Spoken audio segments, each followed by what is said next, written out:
Welcome to the Acumatica ERP podcast, where we explore practical innovation for growing businesses. I'm your host, Jaclyn, and in this episode, we're diving into all things Summit. What makes it unique, what to expect this year, and how to make the most of the experience. With the event moving to Seattle, we'll also explore why the Emerald City is the perfect backdrop for Summit 2026. Today, we're joined by Sanket Acumatica CRO, and Michael of Acumatica Senior Director of Events and Sponsorships. Sanket and Michael, welcome. Thank you. Can you each share a bit about your role at Acumatica and how you're involved with Summit? Michael, let's start with you. So I've been with Acumatica for a little more than 2 years now as our Senior Director of Events and Sponsorships. I oversee all of our first-party events, our third-party events, and then some of the sponsorships that we do in the sports world. From a first-party events perspective, Summit is by far the largest event that we do, and I lead all the planning and logistics along with the team of both internal and external stakeholders. So it's certainly a team effort, and looking forward to bringing the event to life this year.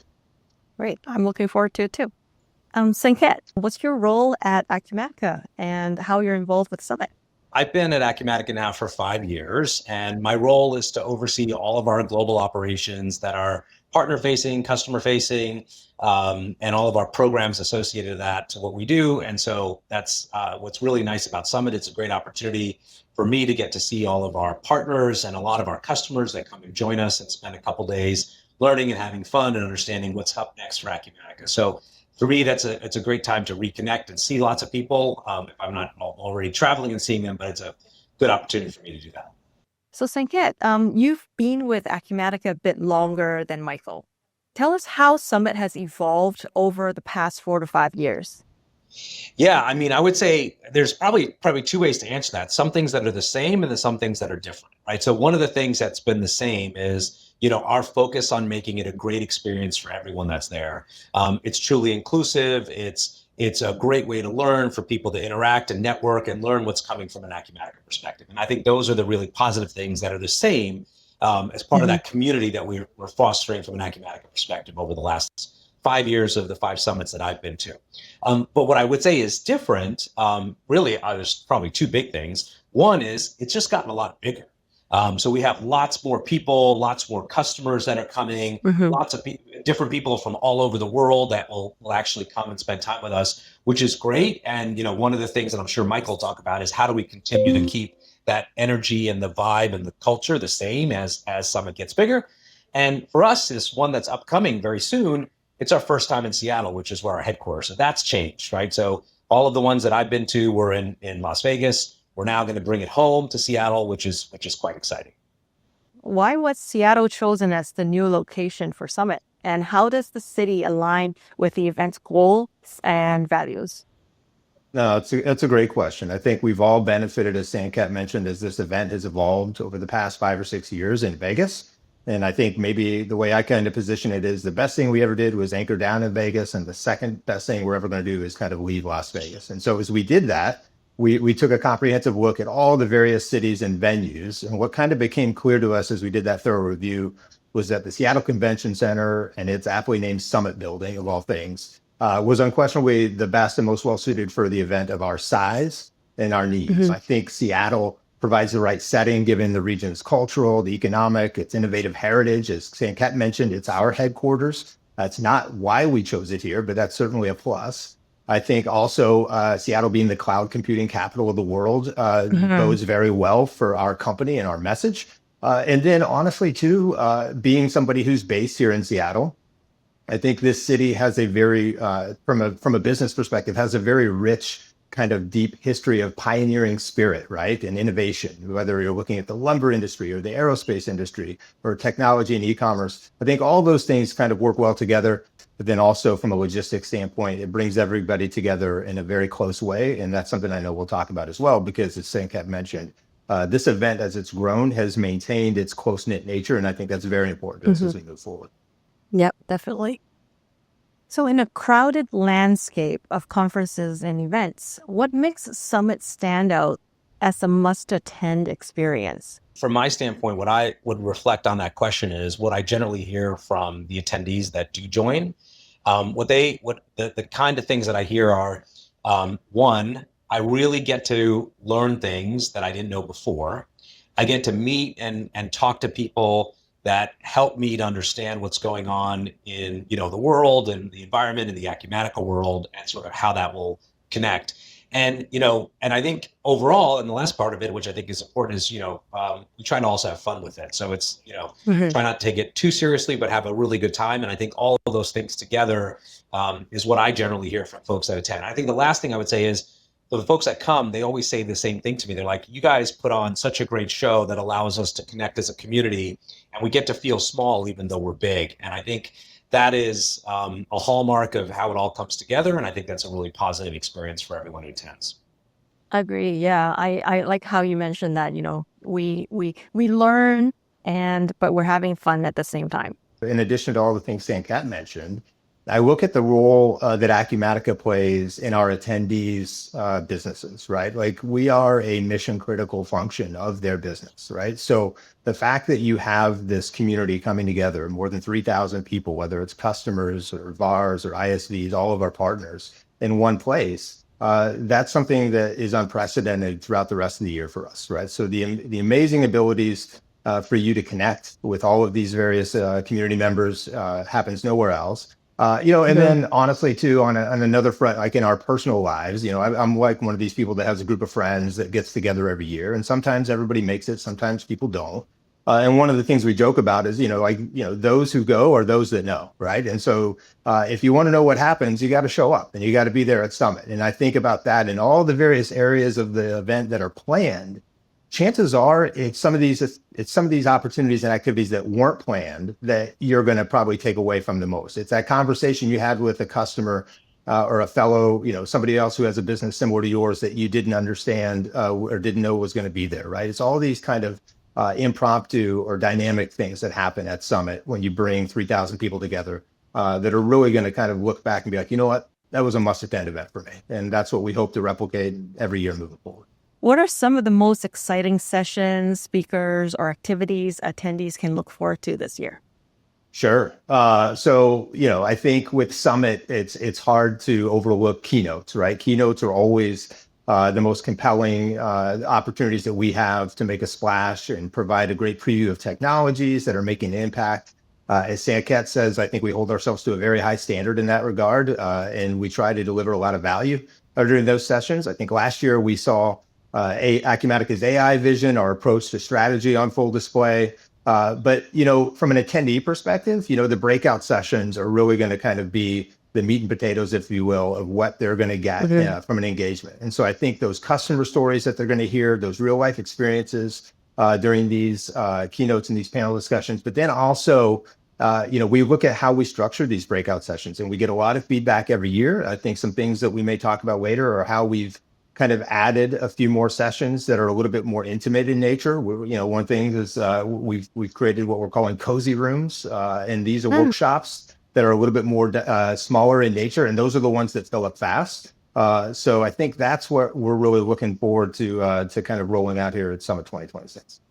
And for first-time attendees, what advice would you give to ensure they get the most value out of the event? So great question. I think value is a very subjective term, right? Like a lot of times we think of value, we go to the quantitative, piece. I think with this and with Summit, I would certainly encourage people to look at the qualitative as well. And so from a first-time attendees perspective, I think we've got a great resource at summit.acumatica.com. You're already registered for the event, so surely you've been on that site, but I would go ahead and continue to look at that site. I would download the mobile app from both the Apple iStore or the App Store, as well as the Google Play store. That's going to have everything you need for Summit, right? That's going to kind of be your remote control, if you will, everything from your agenda to your ability to connect with other community members, right? We can have chats on there. You can see what other people are up to or who else is there from certain industries. And then finally too is, to make sure you're going to get the most of everything, going back to that kind of in-person statement I made before, make sure to engage the community. I think by and large, you are certainly not one of one at this event. There's somebody else who's facing a similar business challenge that you may be facing. There's somebody who's facing other, whether it's geographic, whether it's industry related. People are in the same boat. And I think when we bring these people together, it's just one more opportunity for you to walk away looking back and saying, you know what, that was a great event. So that's what I would focus on. How about you, Sanket? What advice would you give to ensure they get the most value out of the event? Yeah, so what I tell, customers that come for the first time, obviously the keynotes and pick your sessions are the important pieces, but I usually give folks two specific pieces of advice. I say, number one, make sure that you're very specific when you go to the marketplace, that you have a list of who you want to talk to, because it can be daunting.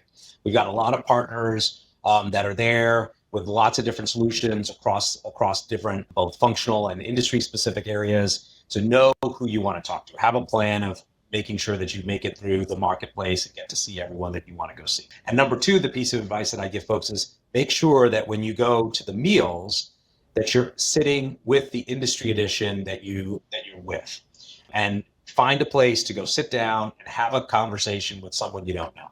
That's why people are there, to have those conversations. And I just love to see those, customers and partners sitting down and having conversation about what they're trying to do, and learning from each other during the meals. I think those are two ways to get a lot of value out of Summit. How does Summit foster a sense of community among attendees, and why is that important for the event's success? I know we've been very intentional about not only having sort of one-way dialogue, but having sort of a 360 experience. So there's lots of time for folks to network, to spend time, to find sort of their groups, whether it's industry edition or like these cozy rooms, as Michael's talking about, so you can actually have a real conversation.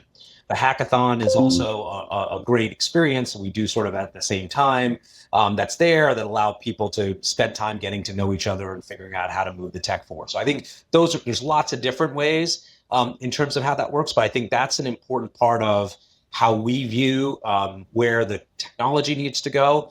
We don't want to sit sort of in our, in a tower somewhere and sort of say, okay, that's exactly what we're trying to get done. This is real businesses getting real things done with real technology, and that sense of community is important in terms of being able to put that together and then drive, not just each business forward, but all of the Acumatica ecosystem forward. I think that's important, that Summit's a representation of that. It doesn't start and end at Summit. We do it all year long. But Summit's a good place to sort of bring it as a focal point where people can get together and do it in real person.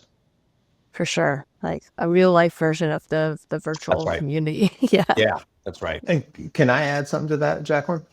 For sure. Yes. Because I think what Sanket mentioned was very important, which was the intentionality of what it is that we do in terms of how we structure the event and it fostering this sense of community. And so, by and large, we do not segment the event in terms of access. We don't tier access in terms of, if you go to a sporting event, right, you have your club seats and your premium seats and your suites and everything else. Summit is by and large meant to be for everyone. Okay. And so I think while we do create certain populations, we have our Women in Tech, we'll have a Women in Tech networking lounge this year, but that's open to everybody.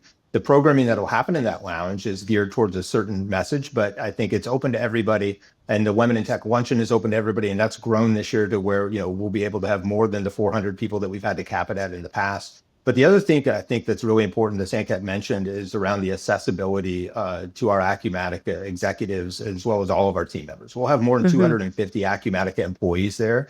And it doesn't matter if it's John Case or Sanket, or somebody in our engineering division, or somebody in our partner marketing division, et cetera. They are there to be a part of the event, to work with the event, and to help our attendees. And that's something that I've been super impressed about over my short term with Acumatica, is just the overall accessibility that community members at this event have to everybody that works at Acumatica. And I know that that's something that hopefully is seen as an embodiment of our brand and our company as well. Right. Yeah. And people that we work with are no longer just names or emails. We actually get to meet them at Summit, which I find very valuable. Yeah. And what are each of you most excited about for this year's Summit, and why? Well, I think as any event planner will tell you, you're just excited for the event to get here, right? Because you're doing a lot of work with everything on the front end, and it's always good to see what comes to fruition. So I think that's the main thing is I am excited for this to come. It's something that we've been working hard with. And I think that we understand too, it's, we are going to learn. We get a lot of feedback from our attendees, and that's something that we value tremendously. So as we look to continue to build this event in the future, I think that's something that we're looking forward to. The other thing that I would say, are kind of twofold. One is Sanket mentioned Marketplace, right? And Marketplace is the heartbeat of this event. It's where all of our meals are. It's where our Acumatica booth is, as well as all of our sponsors. And that is something this year that'll all be under one roof. We kind of outgrew it at Win in terms of we had to actually take up 2 spaces, and that was a good solution at the time. But I think to bring all of that together under one roof is tremendous for us moving forward. And then the second thing I'll mention is the celebration party. We know that that's always a highlight of the event, and that's something that we've always kind of had a very nice solution built in with Win, being able to go to XS over at Encore from the nightclub standpoint. That has not been a throwaway for us this year. That's something that we've actually spent a lot of time and resources, both internal and external planning. I think we're really excited to bring the celebration party to life. And anybody who's been to the celebration party is also excited to see what jacket Sanket is going to wear, because I know that's something that's high on my list, because he always brings it with his fashion game for his fit. So that's something I'm looking forward to as well. Now I'm looking forward to that too. Thanks, Michael. And Sanket, what are you most excited about for this year's summit? I always find that while it can be exhausting, being through that entire experience, and it's lots of meetings, lots of talking, lots of discussion. What I always generally find at the end of Summit is that my energy coming out of Summit is higher than it went in. And so to me, it's just more about all of those experiences and the connections and the conversations that happen. Continuing to see the same customers that I've seen for years and get to see them again and say, hey, how was the last 12 months? So I'm looking forward to those conversations. And then meeting new customers that I've not met before, or prospects that join and sort of saying, hey, what are you thinking about? What's going on? How's your experience been? I get a ton out of those discussions. So that's what I'm looking forward to. Awesome. How do you see Summit evolving in the future? And what role do you hope it will play in shaping the industry or community it serves? What I'm hoping is that as I think Michael talked a little bit about this, the intentionality that we have around community. And to me, I don't think we're ever done with that. Like, I think we feel good about the things that we have been able to create. And I think we do get accolades associated from the folks that go there, as well as just sort of folks who've been in the industry for a long time in terms of what we've been able to curate and sort of do. And so I sort of view this as what else we can do to continue to make it even stronger from a community standpoint. And I don't know the answers to that, but I think it's always the question I ask when I leave. I'm like, what could we have done to make this even stronger? What could we have done to create a greater, connection point for individuals, and how they could walk away with better learning and better intent of what they want to do with Acumatica. So I think I don't know the answers to those questions, but those are the questions that I think about, and I want us to continue to evolve and get better at. Sounds good. From a programming standpoint, I think Sanket hit the nail on the head, which is there's a lot of things that we don't know, but what will certainly be a factor is centering it on the attendees and the feedback we get from them and what it is that they're looking for, right? As we've seen the composition of Summit change, right, over the years as it's continued to grow, we've seen a larger uptick in terms of the number of customers who are attending, which has certainly affected how we program the event. And then also, how do we continue to bring together the partners with the customers? I think all of those things are dynamic in nature, and we'll certainly continue to plan around that first and foremost, versus, reverse engineering it to the facility or the city or something like that. I think that's keeping the main thing, if you will, which is the attendees and the community and the experience that they have. In terms of that second part, though, I think this is going to be a really interesting year for us. There's going to be so much that we learn doing it in Seattle at a convention center versus having it at a hotel, that I think we're all very bullish on, but I think is also something that will only help to make 2027 and 2028 and 2029 that much better as we continue to plan those events. Sounds good. Let's now move over to the lightning round. This is going to be fun. Buckle up. Yeah, buckle up. Sanket, if you could describe the summit celebration in 3 words, what would that be? 3 words. Oh my gosh. Okay. This could be hard. I would say number one, it's fun. That definitely comes to mind. Number two, I would say it's surprising. So I think there's some like new things that we always have. So I think surprising is sort of the second word. And I think the third word for me would be dancing. Like I think that's sort of just part of what is a lot of it, and I think a lot of people like to let their hair down and have a good time, and I think that's just that's sort of to me what Summit Party's about. Now I'm looking forward to the jacket and the dancing. Yeah. Yes, absolutely. Michael, what is the most frequently asked question from attendees during Summit? Sure. I'm not sure there's just one. I would say the most frequently asked question still goes back a summit from a couple of years ago, and that is, will there be hot breakfast? And I can tell you unequivocally that yes, we will again have hot breakfast at Summit 2026. So come hungry. We will have your proteins and your eggs and everything else. There's no question that's too silly. And I think if you go to summit.acumatica.com, there's an FAQ up at the top that you can click on and see all the various answers to the most frequent questions that we get. Likewise, if you send an email to summit@acumaticaevents.com, feel free to submit any questions that you don't see answered there, and we'll be happy to answer it for you. Great. Nice plug there. And to both of you, starting with Sanket, what's one unexpected or lesser known aspect of Summit that you think attendees will be surprised or delighted by? For me, I guess maybe it's a little bit something related to what I do. So I one of the things that I love, and I feel like it's a greatest part of my job, is selecting the customer of the year. And I think it's probably a little bit of a question mark. How does that happen? And so maybe to give a little bit of insight, sort of the backstory on how that works, I usually start in like the September, October timeframe, and I look at a lot of the customers I've met over the course of the year. I also will ask our customer success team and our partners to nominate different customers. And then we usually get lots and lots of different nominations that come in. I'll do, I don't even know how many, 10 to 15 different conversations over the course of November, December, and then sort of come to a point where we sort of then decide how we sort of pick the customer of the year and sort of get a group consensus on how that works. And so I think that's probably a little known fact or sort of backstory in terms of what we do. But I got to say, it's super fun, super exciting, get to meet all these customers, hear their story, their story of their businesses, why they chose Acumatica, the value they get out of the product, and what they're looking forward to in the future.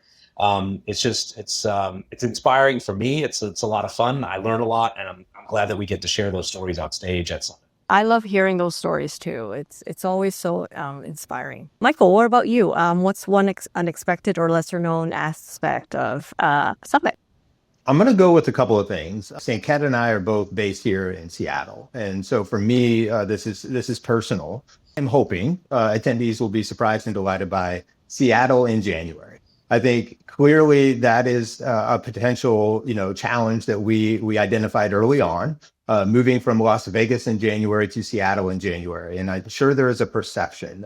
What I would say is that Seattle is an absolutely gorgeous and beautiful city. There is going to be a ton of things for people to do outside of Summit on the front end or back end as they visit our city. And I think it's something that, being downtown, I hope they take advantage of as well, because it's a gorgeous area. I think there's a lot of personal touches that we're putting into this summit to make sure that not only are the logistics sound, but also our engagement with our attendees is sound as well.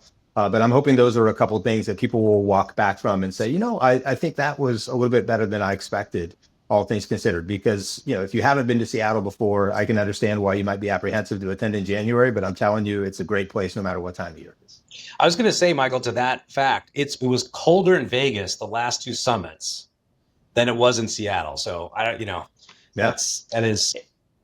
Interesting. And the celebration party will be fully indoors this year. Yeah, I know sometimes we've had a cold spell outside. The celebration party will be fully indoors at the convention center. We're transforming the ballroom. It's going to be great. So yes, my hope is that any weather that happens will mitigate very easily and people will still have a great event. Yep. Seattle is known for its coffee culture.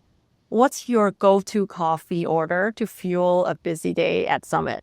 For me, coffee is the utility. It's not something that I romanticize about. So I am a black coffee guy. The question is how many do I have? So I will be drinking black coffee probably from the moment I wake up at 5 a.m. And then I usually try to stop, by around 2 p.m. because otherwise it's not good for my sleep patterns. But very, very straightforward for me, black coffee. Mm-hmm. I thought you were going to say, that's after 2 p.m. That's when the happy hour starts coming. Yeah, I hope it is for somebody, for some people, but not for me. It's not for me. That's when I switched to decaf. So I see. How about you, Sanket? What's your go-to coffee order? Yeah, so I'm sort of similar to Michael. I'm a black drip coffee drinker. I'm not doing espresso or lattes or any of that stuff. And I'm not a Starbucks fan, just to sort of, even though it's here, I'm originally from New York, so I'm a Dunkin' Donuts guy. So plain Dunkin' Donuts drip, black, perfect for me. Oh, interesting. Sanket and Michael, thanks so much for joining us and sharing your insights, excitement, and behind-the-scenes perspectives on Summit 2026. And thank you to our listeners for tuning in to the Acumatica ERP podcast. Be sure to subscribe so you don't miss future conversations on practical innovation for growing businesses.